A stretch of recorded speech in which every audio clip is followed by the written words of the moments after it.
Dear students, আমরা one dimensional motion সম্পর্কে আলোচনা করছিলাম এবং এর আগে দুটো ক্লাস হয়েছে অলরেডি ওয়ান ডাইমেনশনাল মোশন সম্পর্কে। প্রথমটা ইন্ট্রোডাকশন ক্লাস ছিল এবং তারপর আমরা বেসিক্যালি ডিসপ্লেসমেন্ট এন্ড ডিসটেন্স অর্থাৎ সরণ এবং অতিক্রান্ত দূরত্ব এই দুটো বিষয় সম্পর্কে আলোচনা করেছি। আজকে আমরা এর উপরে কয়েকটা প্রবলেমস করব, তারপর আমরা নেক্সট টপিকসের দিকে যাব।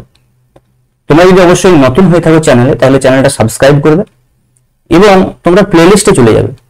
প্লেলিস্টে গেলে তোমরা দেখতে পাবে যে পরপর ভিডিও দেওয়া আছে। যদি কারো ভেক্টর এখনো পর্যন্ত পড়া না হয়েছে, তাহলে অবশ্যই প্রথমে ভেক্টর লেকচারগুলো দেখবে, তারপর ওয়ান ডাইমেনশনাল মোশনের যে লেকচারগুলো দেখবে।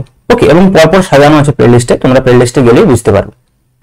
তো আজকে আমি কয়েকটা প্রবলেমস করবো প্রথমে, তারপর আমরা নেক্সট টপিকসে যাব। তো দেখো, প্রবলেমস গুলো আমি একটু ইংরেজিতে লিখেছি। তোমার যদি বিশেষ কোনো অসুবিধা হচ্ছে আমাকে কমেন্টে জানাবে। যদিও ইংরেজি লেখাটা আমি যখন পড়বো তার সঙ্গে সঙ্গে বাংলাটা অবশ্যই বলে দেবো, বুঝিয়ে দেবো। যখন প্রবলেমসটা বাংলাটা করে দেবো, এতে তোমাদের দুটো সুবিধা হবে। প্রথমত ইংলিশ ল্যাঙ্গুয়েজটার সঙ্গে ফ্যামিলিয়ার হবে তোমাদের, যেটা প্রয়োজন ভবিষ্যতে কম্পিটিটিভ এক্সামের জন্য বা হায়ার স্টাডির জন্য। ওকে, এবং দ্বিতীয় হচ্ছে আমার একটা বিশেষ সুবিধা হচ্ছে যে আমার টাইপ করতে সুবিধা হচ্ছে বাংলা টাইপের থেকে ইংলিশ টাইপটা। ওকে, এবং বুঝতে পারছো যে প্রবলেমস বেশিরভাগই বিভিন্ন জায়গা থেকে যখন আমরা কালেক্ট করি, ইংলিশে বেশি প্রবলেমস অ্যাভেলেবেল বাংলা ভার্সনের তুলনায়। লিখতে পারলে তো খুবই ভালো হতো, কিন্তু প্রবলেমস হচ্ছে এখন দেরি হচ্ছে। ওকে, তো তোমরা যদি একটু অ্যাডজাস্ট করে নিতে পারো, এটাতে ভালো কন্টেন্ট দেওয়া যাবে। ওকে, তো যদি বিশেষ কোনো প্রবলেমস না হয়ে থাকে তাহলে বলো, আর যদি প্রবলেমস হয়ে থাকে তাহলে বলো কমেন্ট বক্সে। ওকে, তো দেখো ডিসপ্লেসমেন্ট সম্পর্কে আমরা এখানে একটা কোয়েশ্চেন নিয়েছি। প্রথমে আমরা এই কোয়েশ্চেনটা সলভ করব। কোয়েশ্চেনটা কি বলা হচ্ছে, দেখো যে ইন আ ফিগার, তোমরা ছবিটা দেখতে পাচ্ছ নিচে দেওয়া আছে, in a figure alpha particle moves. এটা বিশেষ কোনো প্রবলেমস নয়। আলফা পার্টিকেলস যে কোনো পার্টিকেলসই হতে পারে, এখানে ফর এক্সাম্পল আলফা পার্টিকেল দেওয়া হয়েছে। ওকে, আলফা পার্টিকেল কি নিশ্চয়ই তোমরা কম বেশি জানো, না জানলেও পরে তোমরা যখন নিউক্লিয়ার ফিজিক্স পড়া হবে তখন বুঝতে পারবে। তাহলে বলছে in a figure alpha particle moves along a circular path of radius R. তোমরা দেখতে পাচ্ছ যে এখানে একটা আর রেডিয়াসের সার্কুলার পাথ রয়েছে, এই সার্কুলার পাথে একটা আলফা পার্টিকেল মুভ করছে। Okay, it starts from point A point থেকে এটা স্টার্ট করছে and moves anti-clockwise, অর্থাৎ ঘড়ির কাঁটার বিপরীত দিকে এটা ঘুরছে, এভাবে দেখতে পাচ্ছ। Find the distance travel by the particle. এই পার্টিকেলটা দ্বারা যে ডিস্টেন্স ট্রাভেল সেটা আমাদেরকে নির্ণয় করতে বলছে। কখন না, যখন এটা moves from A to B, যখন এটা এ থেকে বি অবধি গেছে। এক নম্বর কোশ্চেন। দুই নম্বর question moves from A to C, অর্থাৎ যখন এটা এ থেকে সি অবধি গেছে। তিন নম্বর question moves A to D, okay, অর্থাৎ এ থেকে যখন ডি অবধি গেছে। এবং 4 নম্বর কোশ্চেন হচ্ছে কমপ্লিট ওয়ান রেভলিউশন, যখন কমপ্লিট একটা রেভলিউশন করেছে। Also find the magnitude of the displacement each case. তো আমরা তো ডিস্টেন্স নির্ণয় করবো এই প্রত্যেকটা কেসে, তার সঙ্গে সঙ্গে আমরা ডিসপ্লেসমেন্টের যে ম্যাগনিটিউড অর্থাৎ যে মান সেটাও নির্ণয় করব। তো প্রথম এক এক করে করে দেখো। প্রথম যে কোশ্চেনটা বলছে নাম্বার 1, বলছে moves from A to B, moves from A to B, অর্থাৎ এ থেকে যখন বি অবধি গেছে, এখান থেকে এখান অবধি গেছে। দেখো এ থেকে বি, এ থেকে যখন বি অবধি গেছে, দেখো একটা পুরো সার্কেলের 1/4 অংশ গেছে, 1/4 অংশ গেছে, তাই নয় কি? পুরো সার্কেলটা যদি আমরা যাই, তাহলে এটা যে টোটাল যে ডিস্টেন্স ট্রাভেল হবে সেটা কত হবে? এর পুরো যে পরিধিটা রয়েছে, সার্কামফারেন্সটা রয়েছে, সেটা কত হয়? 2πr, তোমরা জানো। তাই টোটাল যদি আমরা ডিস্টেন্স বলি, পুরো ডিস্টেন্স ট্রাভেল যদি আমরা বলি, পুরো কমপ্লিট রোটেশন যদি আমরা ডিস্টেন্স বলি, তাহলে সেই ডিস্টেন্সটা হবে বা দূরত্বটা যদি আমরা বলি, অতিক্রান্ত দূরত্ব যদি বলি, সেটা হয়ে যাবে কত? 2πr। কিন্তু এখানে তো 2πr মানে পুরো যায়নি, 1/4 অংশ গেছে, তাহলে 4 দিয়ে ভাগ করে দাও, তার মানে এটা হয়ে যাবে πr/2। আমি থিওরি ডিসকাশনের সময় এই কথাগুলো বলেছিলাম, πr/2 হয়ে গেল। এখন ডিসপ্লেসমেন্ট কতটা হবে? ডিসপ্লেসমেন্ট হচ্ছে এ থেকে বি অবধি এইটুকু, দেখো এইটুকু ডিসপ্লেসমেন্ট। তাহলে সেক্ষেত্রে এইটা যদি আর হয়, এটাও আর হবে। তাহলে এই ডিস্টেন্সটা অতিভুজ হয়েছে, তাহলে √r² + r²। তাহলে ডিসপ্লেসমেন্ট যদি বলা হয়, অর্থাৎ সরণ যদি বলা হয়, দেখো ডিসপ্লেসমেন্ট যদি বলা হয়, তাহলে সেক্ষেত্রে হয়ে যাবে √r² + r², মানে √2r², মানে হয়ে যাবে √2r। ওকে, তাহলে 1 নম্বর কোশ্চেনটা আমাদের সলভ হয়ে গেল। 2 নম্বর কি বলছে দেখো, বলছে moves from A to C, অর্থাৎ এ থেকে যখন সি এখান অবধি চলে এসেছে, অর্থাৎ একদম অপোজিট পয়েন্টে চলে এসেছে, তখন এই হাফ সার্কেল ঘুরে গেছে, হাফ সার্কেল। তাহলে ডিস্টেন্স কত হয়ে যাবে? দেখো 2πr/2 হবে। ডিস্টেন্স হয়ে যাবে ইকুয়াল টু 2πr/2, মানে হয়ে গেল পাই আর। আর ডিসপ্লেসমেন্ট যেটা হবে দেখো, এটা আমি অলরেডি ডিসকাস করেছিলাম যদিও থিওরির সময়, তবু প্রবলেমসটা এখানে দিয়েছি, যখন আমরা ডিসকাস করে নিচ্ছি in the form of problem. Displacement দেখো যখন এখান থেকে এখানে এসছে তখন এই পুরো ব্যাসটা হবে ডিসপ্লেসমেন্ট অ্যাকচুয়ালি এসি, সেটা হচ্ছে 2r। তারপর দেখো 3 নম্বরে বলছে মুভস এ টু ডি, এ থেকে যখন ডি অবধি এসছে দেখো, এ থেকে ডি অর্থাৎ এখানে ছিল, এখান থেকে শুরু করে দেখো একদম চলে এসছে এই পয়েন্ট অবধি, এই ডি অবধি। তাহলে দেখো এখানে কত হবে, এই অংশটা পুরো এই অংশ কত ছিল পাই আর এর সঙ্গে কত হবে আরো এক্সট্রা পাই আর বাই 2 যোগ হবে, দেখো যে পাই আর বাই 2। অথবা আমরা বলতে পারি এই অংশ একটা যদি 1/4 সার্কেলের জন্য কত হয়েছে দেখো পাই আর বাই 2, তাহলে 1 2 3 তিনটা 1/4 সার্কেল হয়েছে, মানে পাই আর বাই 2 এই 2 অংশের জন্য, এইটুকু অংশের জন্য এগেন পাই আর বাই 2, এইটুকু অংশের জন্য এগেন পাই আর বাই 2। অথবা আমরা এইভাবে বলতে পারি যে এইখানে অবধি পাই আর প্লাস পাই আর 2 পাই আর, হ্যাঁ এখানে অবধি হচ্ছে পাই আর এইটুকু হচ্ছে পাই আর বাই 2। অথবা আমরা তিনটে পাই আর বাই 2 যোগ করে দিতে পারি যেভাবে খুশি। তাই নাম্বার 3 এ দেখো ডিসটেন্স যেটা হচ্ছে সেটা হয়ে যাবে pi R by 2 plus pi R by 2 plus pi R by 2, যেটা হয়ে যাবে। অথবা তোমরা এই দুটোকে একসঙ্গে যদি দেখো 2 pi R plus pi R by 2 সেমি, তাহলে এটা হলো 3 পাই আর বাই 2। এটা হচ্ছে ডিসটেন্স। কিন্তু ডিসপ্লেসমেন্ট দেখো, ডিসপ্লেসমেন্ট তো ইনিশিয়াল পয়েন্ট আর ফাইনাল পয়েন্ট, অর্থাৎ এটা ডিসপ্লেসমেন্ট তো এইটুকু, এটা কি অভিমুখটা আলাদা কিন্তু ম্যাগনিটিউডটা সেমই হবে না, এটা সমানই হবে, √2r হবে। তো ডিসপ্লেসমেন্ট যদি ম্যাগনিটিউড জিজ্ঞেস করে সেটা কিন্তু অনলি √2r, ক্লিয়ার।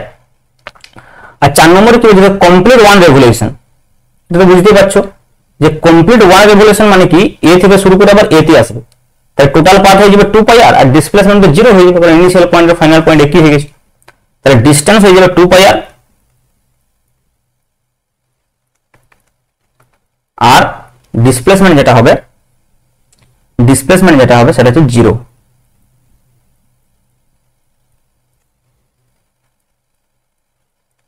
ডিসপ্লেসমেন্ট হয়ে যাবে 0।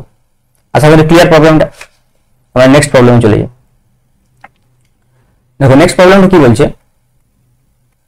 আ farmer has to go 500 metre due north, মানে একজন ফার্মার প্রথমে নর্থ ডিরেকশনে কত যাচ্ছে 500 metre, then 400 metre due east, তারপর পূর্ব দিকে 400 মিটার যাচ্ছে, এন্ড 200 মিটার ডিউ সাউথ, এবং লাস্টে দক্ষিণ দিকে 200 মিটার যাচ্ছে।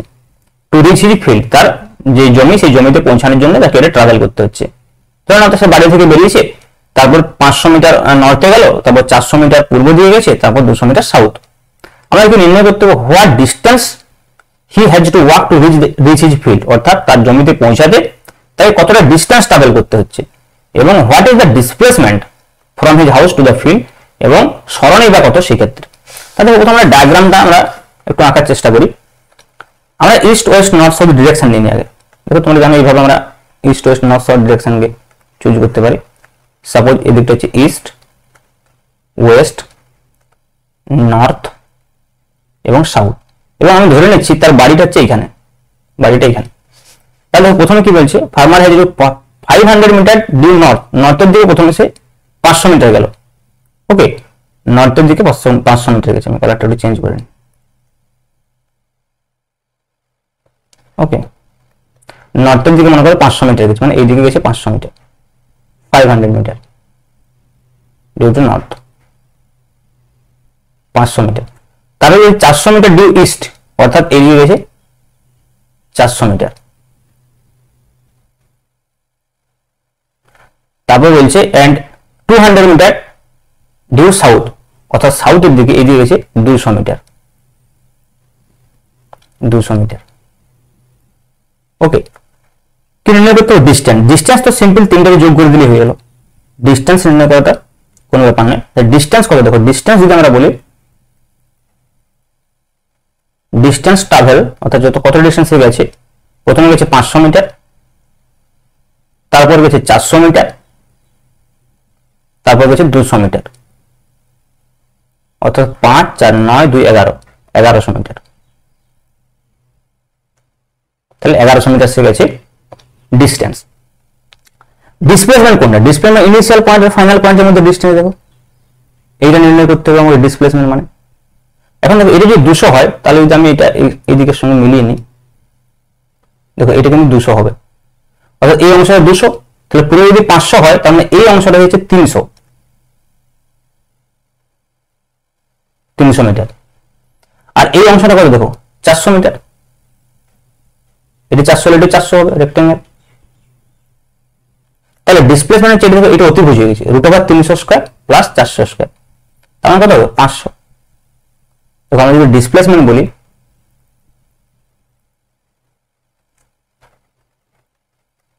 তাহলে দেখো √300 স্কয়ার প্লাস 400 স্কয়ার, তাহলে হচ্ছে 1600 আর এদিকে হচ্ছে 900, 2500, তার মানে 500 হয়ে গেল। তাহলে তার ডিসপ্লেসমেন্ট যেটা হবে সেটা হচ্ছে 500 মিটার, কিন্তু ডিস্টেন্স যেটা হয়েছে সেটা 1100 মিটার। ওকে, তো এইভাবে তোমরা এই ধরনের প্রবলেমস গুলো ডায়াগ্রাম আঁকলে সোজা হয়ে যাবে। নেক্সট কোশ্চেন নাম্বার 3, এখানে কি বলছে দেখো, an aeroplane moves 400 metre towards north, আর নর্থের দিকে গেছে 400 মিটার, 300 মিটার towards west, পশ্চিম দিকে হচ্ছে 300 মিটার, এবং তারপর 1200 মিটার ভার্টিক্যালি আপওয়ার্ডস, তারপর উপর দিকে উঠেছে 1200 metre. Then find its displacement from the initial position. তাহলে প্রাথমিক অবস্থান থেকে এর ডিসপ্লেসমেন্ট আমরা নির্ণয় করতে চাইবো। তাহলে এটা 3 ডাইমেনশনে দিয়ে দিয়েছে। ওকে, এইভাবে আমরা যদি দেখি, আমরা ইস্ট ওয়েস্ট নর্থ সাউথ হিসেবে করলে বুঝতে পারবে বিষয়টা। আমি এইভাবে দেখাচ্ছি, ইস্ট ওয়েস্ট নর্থ সাউথ। তাহলে কি বলছে, মুভস 400 মিটার টুয়ার্ডস নর্থ, মানে এদিকে আছে 400 মিটার।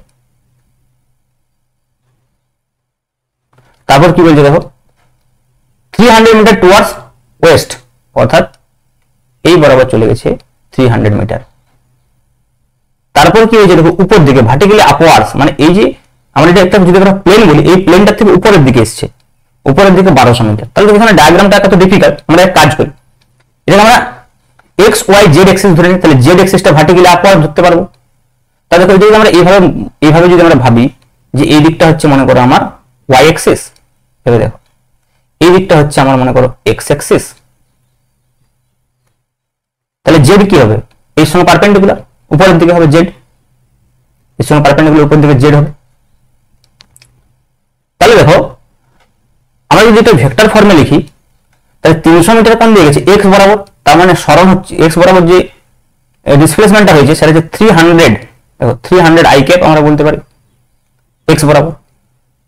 ওয়াই বরাবর যেটা হচ্ছে 400 মিটার, তাহলে 400 জে ক্যাপ আমরা বলতে পারি দেখো।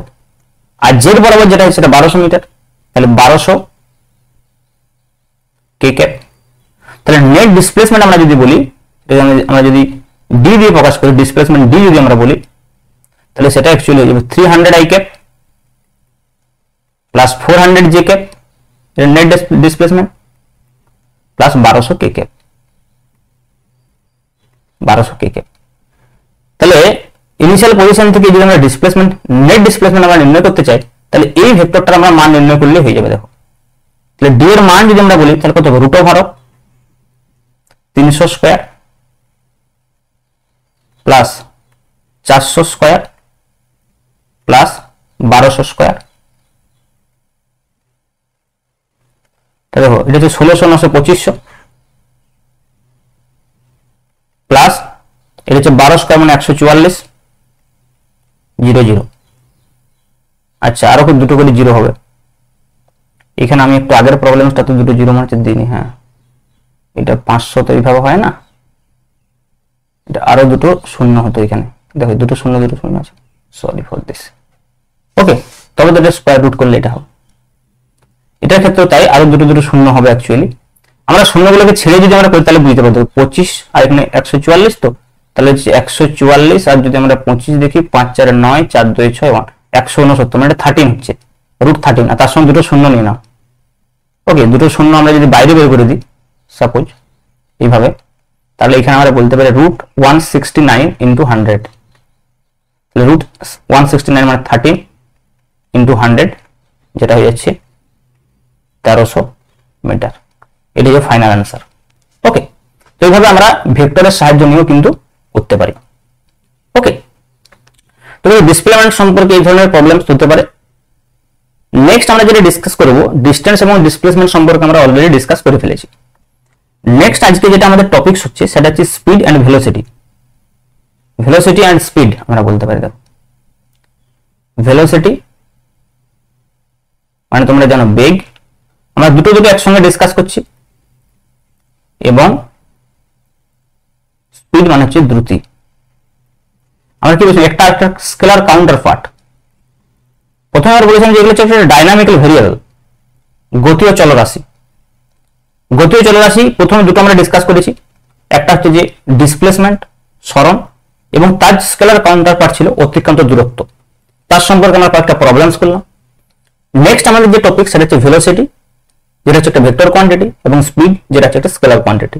মানে বেগের যদি আমরা স্কেলার কাউন্টার পার্ট বলি তাহলে সেটা হচ্ছে যে স্পিড।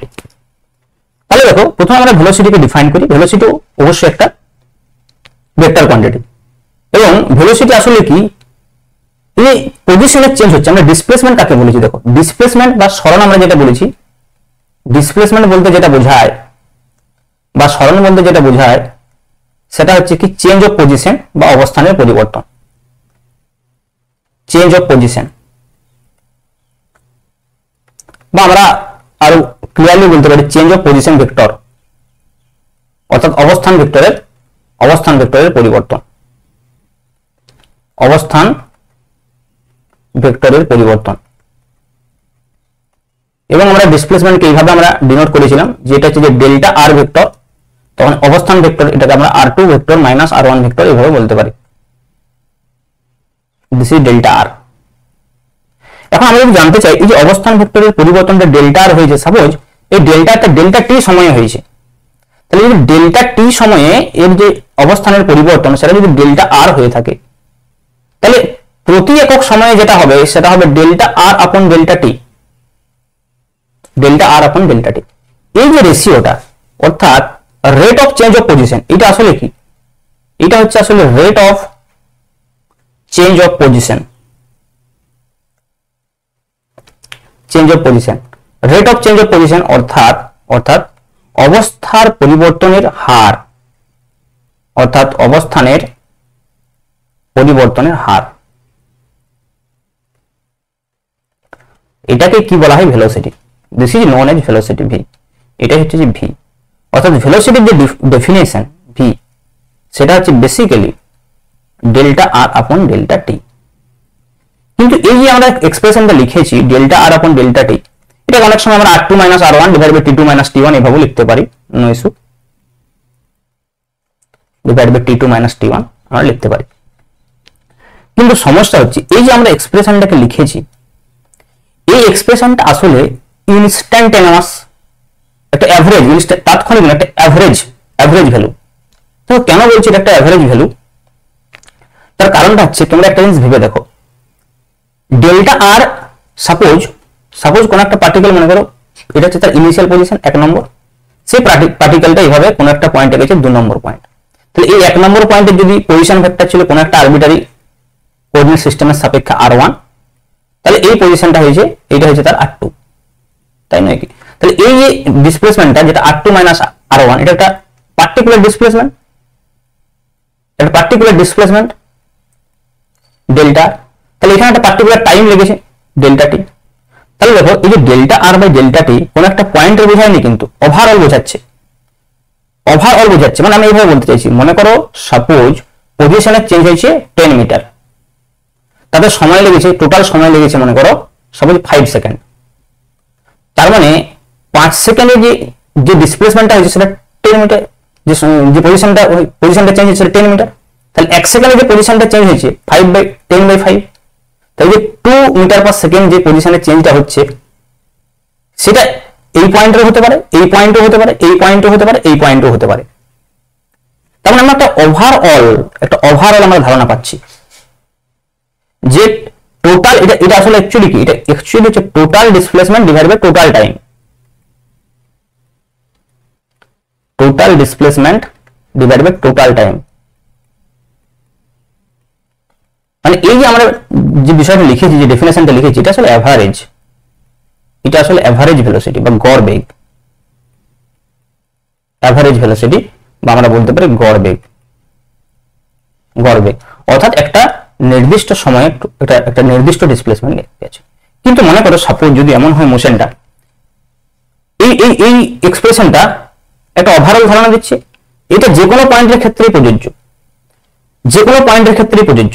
কিন্তু যদি এমন হয়, মনে করো যে এই পয়েন্টে প্রতি একক সময়ে যে অবস্থানের পরিবর্তনটা হয়েছে, এই পয়েন্টে সেটা হয়নি, চেঞ্জ হয়ে গেছে, ডিফারেন্ট হয়ে গেছে, এই পয়েন্টে আরো ডিফারেন্ট হয়ে যেতে পারে, এই পয়েন্টে আরো ডিফারেন্ট হয়ে যেতে পারে। অর্থাৎ যে পজিশনের চেঞ্জটা হচ্ছে যদি প্রতি একক সময় একই না থাকে, তখন কিন্তু এই এক্সপ্রেশনটা একটা পার্টিকুলার পয়েন্টের ধারণা দিতে পারবে না, হয়তো ওভারঅল ধারণাটা দিতে পারছে, কিন্তু একটা পার্টিকুলার পয়েন্টে যে ভেলোসিটিটা, যে চেঞ্জ অফ পজিশনের যে রেটটা, সেটা কিন্তু বলতে পারবে না। তাহলে সেই জন্য আমরা কি করব, একটা পার্টিকুলার পয়েন্ট এটাকে নির্ণয় করার চেষ্টা করব, যেটাকে বলা হয় ইনস্ট্যান্টেনিয়াস বা তাৎক্ষণিক বেগ বা তাৎক্ষণিক ভেলোসিটি। তাহলে দেখো এই যে আমরা এক্সপ্রেশনটা লিখেছি, এখন অবধি যে এক্সপ্রেশনটার কথা আমরা বলছি, যে এক্সপ্রেশনটা আমরা লিখেছি, এটা আসলে কি? এটা আসলে হচ্ছে অ্যাভারেজ ভেলোসিটি বা গড় বেগ, অ্যাভারেজ ভেলোসিটি বা বলতে পারি গড় বেগ, গড় বেগ। ওকে,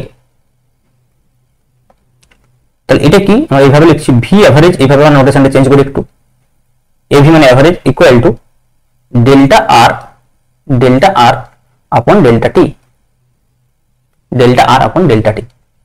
এখন যদি মানে ব্যাপারটা হচ্ছে, মনে করো সাপোজ এটা হচ্ছে ডেল্টা আর, পুরোটা এই পুরো অংশটা হচ্ছে ডেল্টা আর, আমি ম্যাগনিটিউড দিয়ে লিখছি, আর এখানে টাইম কত লিখেছি, ডেল্টা টি। মানে যদি আমার এইখানে t1 টাইমে স্টার্ট হয় আর t2 টাইমে শেষ হয় মোশনটা, তাহলে কতটা টাইম, মনে করো এখানে সাপোজ এখানে যখন শুরু হয়েছে তখন মনে করো বাজছিল 9:10, আর যখন এখানে শেষ হয়েছিল বাজছে 9:20, তাহলে ডিফারেন্স কত, 9:20 মানে 9:10, 10 মিনিট যদি মিনিটে বলি। তার মানে কি t1 ডেল্টা টিটা আসলে কি দুটো সময়ের পার্থক্য, দেখো t2 মাইনাস t1, আর ডেল্টা আরটা কি দুটো পজিশন ভেক্টর ডিফারেন্স। এখন মনে করো যদি আমরা একটা পার্টিকুলার পয়েন্ট, এই পয়েন্টটাতে চাই, একটা পার্টিকুলার পয়েন্ট আমরা ভেলোসিটি জানতে চাইছি, তাহলে আমাকে কি করতে হবে, দেখো এই ডেল্টা আরটাকে ক্ষুদ্র করতে হবে, তাহলে সময়টাকেও তো, সময়ের যে ডিফারেন্সটা সেটাকেও তো ক্ষুদ্র করতে হবে। তাহলে সময়ের ডিফারেন্সটা ক্ষুদ্র করতে এই পয়েন্টে নিয়ে আসতে হবে। অর্থাৎ কোনো একটা পার্টিকুলার পয়েন্টের কথা যখন বলবো, সেখানে যে টাইম ডিফারেন্সটা, এই t2 মাইনাস t1টা, সেটা অলমোস্ট জিরো, অর্থাৎ কোনো ডিফারেন্স নেই বললে যে জাস্ট পার্টিকুলার একটা পয়েন্টে সেই মুহূর্তে কতটা পজিশনে চেঞ্জ হচ্ছে। তার মানে এই t2 মাইনাস t1 এর যে ডিফারেন্সটা, সেটা যদি শূন্যের কাছাকাছি চলে আসে, অর্থাৎ এটাকে ম্যাথমেটিক্স এইভাবে নোট করা হয় যে delta t tending to zero, এটার মানে কি ডেল্টা টি যদি জিরোর কাছাকাছি আসে, অর্থাৎ কি, অর্থাৎ টাইমের যে ডিফারেন্সটা সেটা যদি খুব কম হয়, দেখো একটা পার্টিকুলারটা মাত্র এই পয়েন্ট থেকে এই পয়েন্টে যাচ্ছে, একটা টাইমের ডিফারেন্স থাকবে, কিন্তু একটা পার্টিকুলার পয়েন্টে জাস্ট সেই পয়েন্টটাকে ক্রস করে, তাহলে সেখানে কি টাইমের যে ডিফারেন্সটা সেটা অলমোস্ট জিরোর কাছাকাছি। তাহলে যদি delta t tending to zero হয়, তখন ডেল্টা আরও দেখো সেটা খুবই ক্ষুদ্র হয়ে যাবে একটা পার্টিকুলার পয়েন্টে যে পজিশনের চেঞ্জটা। তাহলে যখন ডেল্টা টিও খুব ক্ষুদ্র, ডেল্টা আরও খুব ক্ষুদ্র, তখন যে তার রেশিওটা ডেল আর বাই ডেল টির, সেই রেশিওটা হচ্ছে ইনস্ট্যান্টেনিয়াস বা তাৎক্ষণিক ভেলোসিটি ওই পার্টিকুলার পয়েন্টে। সেটা কখন আমাদের বেশি ইউজফুল হবে না, যখন প্রত্যেক পয়েন্টে এই ভেলোসিটি যে মানটা, যে পজিশনের যে চেঞ্জটা, সেটা বিভিন্ন পয়েন্টে বিভিন্ন হবে বা বিভিন্ন পয়েন্টে ভেলোসিটি বিভিন্ন। ওকে, তাহলে দেখো ব্যাপারটা হচ্ছে কি, যে ডেল্টা আর বাই ডেল্টা টিটা আমরা ইনস্ট্যান্টেনিয়াস ভেলোসিটি তখনই লিখতে পারবো যদি এই ডেল্টা আর ডেল্টা টি এর যে রেশিওটা সেটা খুবই ক্ষুদ্র হয়। সেটাকে আমরা এইভাবে ডিনোট করি ম্যাথমেটিক্স, যে limit delta t tending to zero, limit delta t tending to zero, limit মানে ডেল্টা টিটা লিমিটটা কি না জিরোর কাছাকাছি, লিমিট টেন্ডিং টু জিরো, তার মানে কি t2 মাইনাস t1 যে ডিফারেন্সটা জিরোর কাছাকাছি, সেই অবস্থায় যে রেশিওটা নিচ্ছি delta R by delta T এর, মানে very small, delta R very small, delta T ও ভেরি স্মল, তখন সেটাকে আমরা বলছি ভি ইনস্ট্যান্টেনিয়াস, তাৎক্ষণিক বেগ। তার মানে সেক্ষেত্রে এটাকে আমরা এটা অন্য নোটেশন দেবো, দেখুন ডি আর বাই ডিটি, মানে যখন এই পজিশনের চেঞ্জটা খুব ক্ষুদ্র, সময়ের চেঞ্জটা খুব ক্ষুদ্র তখন সেটাকে আমরা ডি দিয়ে ডিনোট করব। ডিফারেন্সিয়াল চেঞ্জ অফ আর এটাকে বলা হয় ডিফারেন্সিয়াল চেঞ্জ অফ টি। এইটা আসলে ক্যালকুলাসের ধারণা, ঠিক আছে, এটা আসলে ক্যালকুলাসের ধারণা যেটা আমি এতক্ষণ তোমাদেরকে বললাম, যে যদি আমরা এই রেশিওটা খুব কম সময়ের জন্য নিই, খুব ক্ষুদ্র সময়ের জন্য নিই, যেটা নোটেশনটা ম্যাথমেটিক্স এইভাবে লেখা হয় limit delta T tends to 0 del I by del t, সেটাকে আবার সিম্পল নোটেশন দেওয়া হয় dr by dt। তাহলে এইটা হচ্ছে ভি ইনস্ট্যান্টেনিয়াস। এইটাকে ম্যাথমেটিক্সে বলা হয় যে টি এর সাপেক্ষে আর এর অবকলন। এইটা আবার কি, এইটা actually differentiation of r with respect to t, অর্থাৎ টি এর সাপেক্ষে আর এর অবকলন। এটা ম্যাথমেটিক্সে টি এর সাপেক্ষে আর এর অবকলন। আর ফিজিক্স এটা কি, টি এর সাপেক্ষে আর এর পরিবর্তন। রেশিও অবস্থানের পরিবর্তন, সময়ের সাপেক্ষে যে অবস্থানের পরিবর্তন হচ্ছে তার রেশিও, অর্থাৎ rate of change of position, but একটা পার্টিকুলার টাইমে, একটা নির্দিষ্ট সময়ে, একটা নির্দিষ্ট অবস্থানে। তাহলে দেখো আমাদের অ্যাভারেজ ভেলোসিটির যে ডেফিনেশন সেটা হয়ে গেল ডেল্টা আর আপন ডেল্টা টি, আর আমাদের ইনস্ট্যান্টেনিয়াস অর্থাৎ তাৎক্ষণিক বেগের যে ডেফিনেশন হয়ে গেল সেটা হচ্ছে যে dr by dt। তোমাদেরকে জাস্ট এই দুটো মনে রাখতে হবে। এবার এই dr by dt অপারেশন কিভাবে হবে আমরা বেসিক ক্যালকুলাসের ধারণা পড়বো। আমাকে প্রথমে ডেফিনেশনগুলো আমি দিয়ে দিই, তারপর আমরা বেসিক ক্যালকুলাস সম্পর্কে যে আইডিয়া সেটা সম্পর্কে কয়েকটা ক্লাস ডিসকাস করব, তারপর অবশ্যই আমরা তার অপারেশনগুলোতে যাব। কিন্তু প্রথমে আমাদের ডেফিনেশনগুলো দেওয়ার দরকার। ডেফিনেশনে একটু অবধি চলে আসছে ক্যালকুলাস, কিন্তু আমি জাস্ট বুঝিয়ে দেওয়ার চেষ্টা করছি। আমরা নেক্সট ক্লাসগুলোতে ডেফিনেশনগুলো হয়ে যাওয়ার পরেই ডিটেলস ডেরিভেশনে আসার আগে বা প্রবলেমস করার আগে এই অবকলনের সাহায্যে আমরা ডিসকাস করব বেসিক ক্যালকুলাস। কিন্তু এই মুহূর্তে তোমার এইটুকু বুঝলে যথেষ্ট যে এইটা হচ্ছে যে এভারেজ ভেলোসিটির ডেফিনেশন, এটা হচ্ছে ইনস্ট্যান্টেনিয়াস ভেলোসিটির ডেফিনেশন। তাহলে ইনস্ট্যান্টেনিয়াস ভেলোসিটি আমাদের কখনো প্রয়োজন হবে না যখন বিভিন্ন সময়ে পজিশনের যে চেঞ্জ সেটা বিভিন্ন হবে, বা এই পজিশনটা যেটা টি এর ফাংশন হবে, অর্থাৎ কোনো একটা নির্দিষ্ট পজিশন না বলে আর কে আমরা যদি এরকম টি এর ফাংশনে প্রকাশ করি, সাপোজ আর ইকুয়াল লিখে দিলাম a t square plus b t plus c, তাহলে আর এজ এ ফাংশন অফ টি এইভাবে যদি দেওয়া থাকে তখন সেক্ষেত্রে কিন্তু আমরা এভারেজ ভেলোসিটি নির্ণয় করতে পারবো না, কারণ প্রতি সময়ে আলাদা সময়ে আলাদা পজিশন, দেখো আলাদা সময়ে এই যে চেঞ্জ অফ পজিশন সেটা কিন্তু আলাদা হয়ে যাবে। তাহলে সেক্ষেত্রে আমরা কি করবো, সেক্ষেত্রে আমরা আর ডিফারেন্সিয়েশন করবো। ওকে, তো এগুলো আমরা পরে আবার ডিসকাস করবো। ওয়ান ডাইমেনশনের ক্ষেত্রে সিম্পল dx বাই dt লিখতে পারি। হ্যাঁ, এটাকে ভি এভারেজ ভেক্টর, এটা জেনারেল ডেফিনেশন। আমরা যেহেতু ওয়ান ডাইমেনশনাল মোশন পড়ছি সেক্ষেত্রে আমরা ভি এভারেজকে সিম্পল আমরা এইভাবে লিখতে পারি del x by del t। Okay, আর ভি ইনস্ট্যান্টেনিয়াসকে আমরা সিম্পল লিখতে পারি dx বাই dt, এইভাবে আমরা লিখতে পারি। ওকে, সেক্ষেত্রে ভেক্টর সাইন দেওয়ারও প্রয়োজন নেই যদি ওয়ান ডাইমেনশনাল মোশন হয়। ওকে, তো এগুলো আমরা আবার পরে যখন প্রবলেমস করবো আবার ভালোভাবে বুঝতে পারবো। এখন কথা হচ্ছে দেখো এই dr বাই dt, অনেক সময় একটা কোশ্চেন আছে যে dr বাই dt অর্থাৎ ইনস্ট্যান্টেনিয়াস ভেলোসিটি বা তাৎক্ষণিক বেগ এবং গড় বেগ ভি এভারেজ ভেলোসিটি, এই দুটোর মধ্যে কোনটা বেশি মৌলিক, হুইচ ইজ মোর ফান্ডামেন্টাল? এই দুটোর মধ্যে কোনটা বেশি মৌলিক, এভারেজ নাকি তাৎক্ষণিক? তো সেক্ষেত্রে বলা হচ্ছে যে তাৎক্ষণিকটাই বেশি মৌলিক। কেন? কারণ তাৎক্ষণিকটা দেখো, তাৎক্ষণিকটা কি দিচ্ছে আমার যে কোনো পয়েন্টে, যে কোনো একটা পার্টিকুলার পয়েন্টের আমার বেগ দিচ্ছে, আর এটা কি দিচ্ছে পুরো ওভারঅল ভেলোসিটি, ওভারঅল একটা গড় বেগ দিচ্ছে। তাহলে যদি আমরা প্রত্যেকটা পয়েন্টের বেগ জানতে পারি তাহলে আমরা গড় বেগ তো পাবোই, কিন্তু তোমার যদি গড় বেগ জানা থাকে সেক্ষেত্রে কিন্তু সেখান থেকে তুমি প্রত্যেকটা পয়েন্টের ভেলোসিটি নির্ণয় করাটা খুব ডিফিকাল্ট। তাহলে আমাদের এটা বেশি মৌলিক যে প্রত্যেকটা পয়েন্টের ভেলোসিটি আমরা জানি। তাহলে আমরা বেশি ইন্টারেস্টেড কোন ব্যাপারে? তুমি দেখো ইন জেনারেল তুমি যদি ভেবে দেখো যে কোনো মোশন ভাবো, তুমি তোমার বাড়ি থেকে কোনো একটা নির্দিষ্ট টাউনের কথা ভাবো, যে ওখানে তুমি একটা বাইক যাচ্ছে বা বাস যাচ্ছে, এরকম কি হয় যে প্রত্যেক মুহূর্তে বাসের বেগ বা গাড়ির বেগ কি থাকে, বিভিন্ন পয়েন্টে বিভিন্ন হয়, বিভিন্ন স্টপেজে বিভিন্ন হয়। তাহলে will be more interested about the velocity at a particular point or at a particular time, at a particular instant. সেই ইনস্ট্যান্টে ভেলোসিটি কত, সেই পজিশনে ভেলোসিটি কত, and that can be only possible by doing instantaneous velocity। শুধুমাত্র তাৎক্ষণিক বেগের সাহায্যে আমরা সেটা নির্ণয় করতে পারি। So instantaneous velocity is more important than average velocity. Average velocity is nothing but an overall concept of the velocity of a particular vehicle. ওকে, তো আমাদেরকে যেটা করতে হবে সেটা বিশেষ করে যখন আমরা দেখবো যে প্রবলেমসে r as a function of time অর্থাৎ x as a function of time দেওয়া থাকবে, তখন আমাদেরকে ডিফারেন্সিয়েশন করতে হবে, ডিফারেন্সিয়েশন করে ভেলোসিটি নির্ণয় করতে হবে। আদারওয়াইজ কি হবে, আমরা টোটাল ডিসপ্লেসমেন্ট এটার ক্ষেত্রে কি করবো, আমরা টোটাল দিয়ে কতটা পজিশনে চেঞ্জ হয়েছে আর টাইম দিয়ে ভাগ করে দিলে সিম্পল বেরিয়ে যাবে। ওকে, তো সেগুলো সম্পর্কে যখন প্রবলেম আসবে আমরা আবার ডিসকাস করব। তার আগে অবশ্যই আমাদেরকে ক্যালকুলাস সম্পর্কে জানতে হবে, যে এই যে বিষয়টা এটা আরো মোর ডিটেলস আমরা বোঝার চেষ্টা করবো যখন ক্যালকুলাস পড়বো, যে কিভাবে এটা আসছে, কিভাবে এটা হচ্ছে, এর জিওমেট্রিক্যাল সিগনিফিকেন্ট কি, গ্রাফিক্যাল সিগনিফিকেন্ট কি, কিভাবে তোমরা আরো মোর ক্লিয়ারলি এটা বুঝতে পারবে যে লিমিট থেকে কিভাবে আমরা ডিআর বাই ডিটি এই বিষয়টাতে আসছি, যেটা আমি এখনই বললাম যে এটা তাৎক্ষণিক চেঞ্জ যখন ডেল্টাটি টেন্ডিং টু জিরো হবে, সেটা আরো মোর ক্লিয়ারলি আমরা বুঝবো যখন আমরা ক্যালকুলাসের বেসিক ধারণা করবো। এবং ম্যাথমেটিক্স যদি তোমরা পড়বে তার আগে আমরা একটু বেসিক বিষয়গুলো ডিসকাস করে নেবো। ওকে, তো দেখো এভারেজ ভেলোসিটি বা যে ভেলোসিটির কথা বলছি সেটা একটা ভেক্টর রাশি। এবার এর একটা স্কেলার কাউন্টার পার্ট আছে, স্কেলার কাউন্টার পার্ট হচ্ছে স্পিড। দেখো স্পিড আর ভেলোসিটির মধ্যে মানে ম্যাথমেটিক্যালি বিশেষ পার্থক্য নেই যদি আমরা ওয়ান ডাইমেনশনাল মোশনের কথা বলি। থ্রি ডাইমেনশন বা টু ডাইমেনশনের ক্ষেত্রে অবশ্যই ডিফারেন্স আছে। তার কারণ হচ্ছে যে দেখো, যেমন আমরা ভেলোসিটির কথা বলেছিলাম যখন আমরা বলছিলাম change of position divide by time, কিন্তু স্পিড কার সাপেক্ষে আমরা ডিফাইন করবো ডিস্টেন্স ট্রাভেল। তাই ডিস্টেন্স ট্রাভেল অর্থাৎ টোটাল ডিস্টেন্স ট্রাভেল আমরা যদি বলি distance travel divide by time.